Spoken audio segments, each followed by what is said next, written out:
साथियों, हम सभी लोग देख रहे हैं कि हमारा जा लाइफस्टाइल कंपनी कितनी जबरदस्त रूप से आगे बढ़ रही है और कितना विशालकाय रूप से काम कर रही है। जैसा कि आप सभी लोगों को पता है, कंपनी बिल्कुल जो है टेक्निकली बहुत स्ट्रांग है, क्योंकि जहां तक आप टेक्निकली की बात करेंगे तो बात करेंगे सर्वर की, तो हमारे जा लाइफस्टाइल के पास 6 सर्वर है, ईहा के पास भी 6 सर्वर है, झाका के पास 4 सर्वर है। मार्केट की बात करें साथियों, तो गूगल के पास 2 सर्वर है, फेसबुक के पास 2 सर्वर है और आपको यूट्यूब के पास 2 सर्वर है। कंपैरिजन कर सकते हैं, जिनके पास इतने सारे जो है, गूगल के पास कितनी सर्चिंग होती है पर डे, और आप अंदाजा लगा सकते हैं कि उसके 3 गुना का पावर का जो है कंपनी ने पहले से ही व्यवस्था कर रखा है।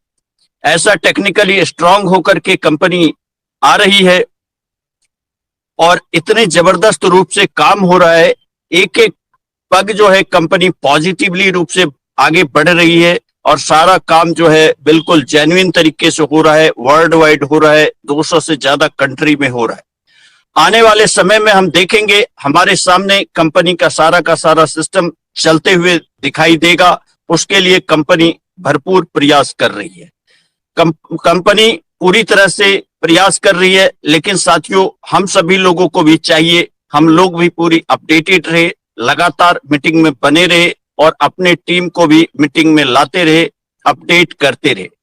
क्योंकि साथियों जो चेंजेज है ये आप देख सकते हैं पीछे के कुछ समय से भी, जब से आपकी यादगार होगी तब से भी आप देख सकते हैं। पहले चिट्ठी पत्री का जमाना हुआ करता था, फिर वो बड़ी बड़ी फोन आई जो तार वाली फोन थी, फिर जो है मोबाइल आया, उसका भी जमाना गया, अब जो है स्मार्टफोन आया, स्मार्टफोन चल रहा है, हम सभी लोग मस्ती में चला रहे हैं। क्या आपको लगता है कि यह स्मार्टफोन भी सब दिन चलता रहेगा? नहीं साथियों, ये भी 2030 के बाद आपको कम दिखाई देगा और आगे की आपको नई टेक्नोलॉजी दिखा देगी। अभी तो हम लोग 4G में जी रहे हैं, आगे अभी 5G आएगा, 5G तक भी ये चलेगा, लेकिन जब 6G आएगा तब आप देखेंगे कि ये स्मार्टफोन भी बहुत कम हो गया। आज ही मैं एक आर्टिकल पढ़ रहा था टाइम्स ऑफ इंडिया में, जिसमें नोकिया के जो एमडी सीईओ है वो उन्होंने दिया हुआ था कि आगे आने वाले समय में 2030 के बाद ये स्मार्टफोन सारे बेकार होने वाले। तो आप समझ सकते हैं दुनिया किस हिसाब से जा रही है, टेक्निकली किस हिसाब से स्ट्रांग हो रही है और धीरे धीरे आगे टेक्नोलॉजी का जमाना जो है बढ़ रहा है। जब इतनी सारी बातें हो रही है तो क्या आपको लगता है कि एडवर्टीजमेंट जो है केवल जो टीवी में और मैगजीन्स में और होर्डिंग्स में रहेगा? क्या एडवर्टीजमेंट आपको लगता है कि गूगल और इधर रहेगा? साथियों सभी को पता है कि आने वाला समय में आधी के आधी पॉपुलेशंस जो है हमारे जा लाइफस्टाइल में आने वाला है। आधी पॉपुलेशंस, वर्ल्ड की आधी पॉपुलेशंस हमारे जा लाइफस्टाइल में आने वाला है। जहां तक कि देख रहे हैं कि अभी तक अगर 3 करोड़ लोग हैं, अगर हमारा सारा का सारा सिस्टम चालू हो गया, शेयर्स लग गए, क्रिप्टो चल गया, एडवर्टीजमेंट आना शुरू हो गया, शॉपिंग पोर्टल आना शुरू हो गया, आने वाले 5 साल के दरमियान में आप देखेंगे साथियों, 5 साल के दरमियान में आप देखेंगे कि कम से कम जो कंपनी का अंदाजा है कि 100 करोड़ लोग, 1 बिलियन लोग, तो 1 बिलियन लोग अगर यहाँ पे होते हैं, 100 करोड़ लोग अगर इस सिस्टम में होते हैं, तो एक परिवार में अगर हम 4 लोगों को भी लेते हैं, यानी 400 करोड़ लोग हमारे जा लाइफस्टाइल और ईहा के अंदर में रहेंगे, तो दुनिया की ऐसी कौन सी कंपनी होगी जो अपना एडवर्टीजमेंट हमारे यहाँ नहीं देगा? साथियों दुनिया की कोई बड़ी से बड़ी, छोटी से छोटी किसी भी कंपनी को अगर अपना एक सामान को बेचना होगा तो उसे इस ईहा और जा लाइफस्टाइल पर आना ही पड़ेगा। ऐसी बेजोड़ व्यवस्था के साथ हम सभी लोग जुड़े हुए हैं, जहां से हम सभी लोगों का फ्यूचर जो है बहुत ही ब्राइट है। लेकिन साथियों हम सभी लोगों को सीखना पड़ेगा। जो लोग सिस्टम में आ रहे हैं, मीटिंग ट्रेनिंग में आ रहे हैं, सीख रहे हैं, बहुत बढ़िया है, अपडेटेड रहिए। मैं एक छोटी सी कहानी आप लोगों के साथ शेयर करता हूं, एक टोपी वाले की कहानी। एक टोपी वाला हुआ करता था साथियों, एक टोपी वाला था, वो टोपी बेचने जाता था। तो एक बार जो है गर्मी का समय था और वो एक पेड़ के नीचे बैठ गया और कुछ देर में उसकी आंखें लग गई।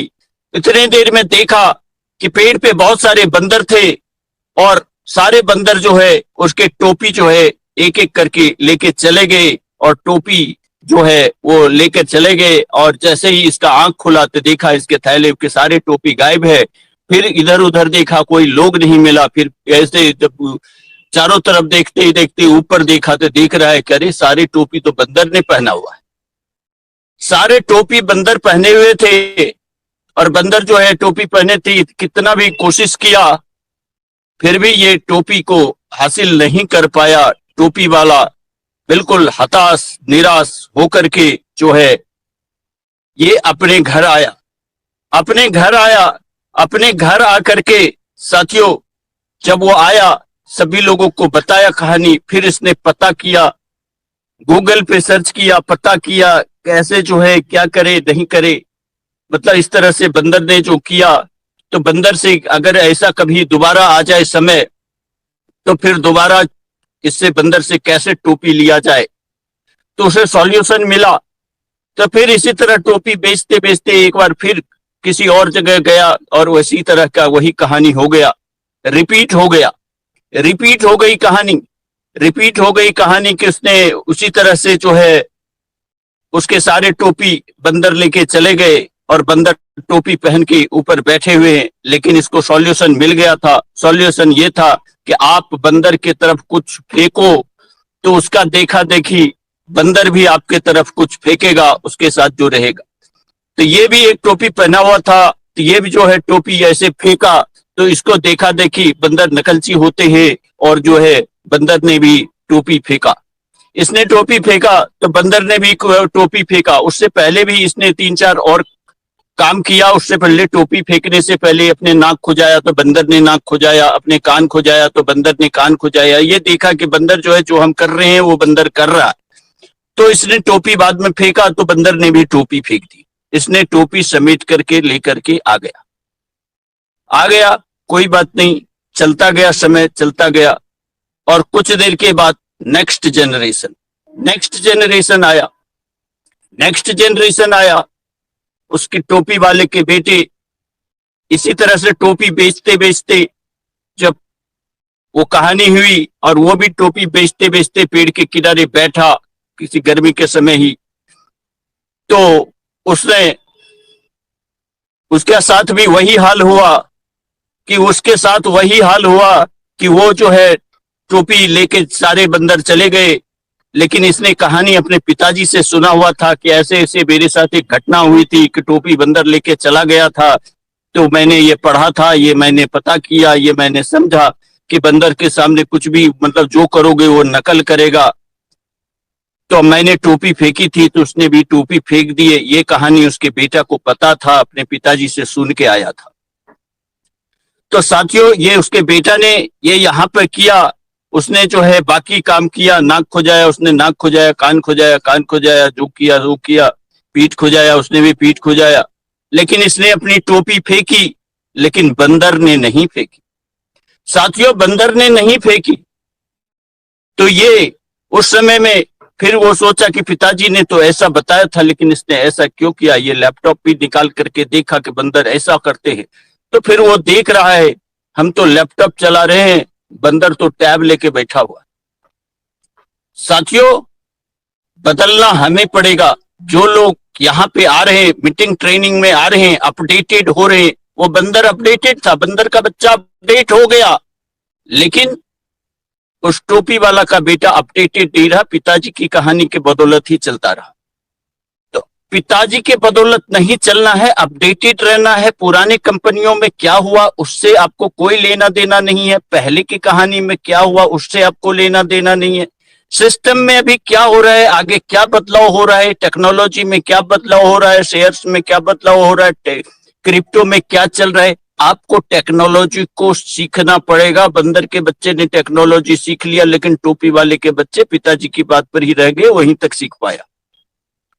तो कहने का मतलब है कि हम सभी लोगों को जमाने के साथ बदलते रहना पड़ेगा। जिस तरह से जमाना टेक्नोलॉजी पूरी तरह से अपडेटेड हो रही है, हम सभी लोगों को चाहिए कि बिल्कुल अपडेटेड रहें, ट्रेनिंग में आए। जो भी आपका आईडी है उसको लॉग इन करते रहिए। झा लाइफ स्टाइल है, ईहा है, झाका है, सबको आप लोग लॉग इन करते रहिए, नई नई जानकारी लेते रहिए, अपडेटेड रहिए और टीम को भी अपडेटेड रखिए। ये नहीं कि खुद अपडेट हो गए, टीम वहीं के वहीं है, तो उसको भी अपडेट करते रहिए, आगे बढ़ते रहिए। Okay friends, thank you very much, wish you all the best.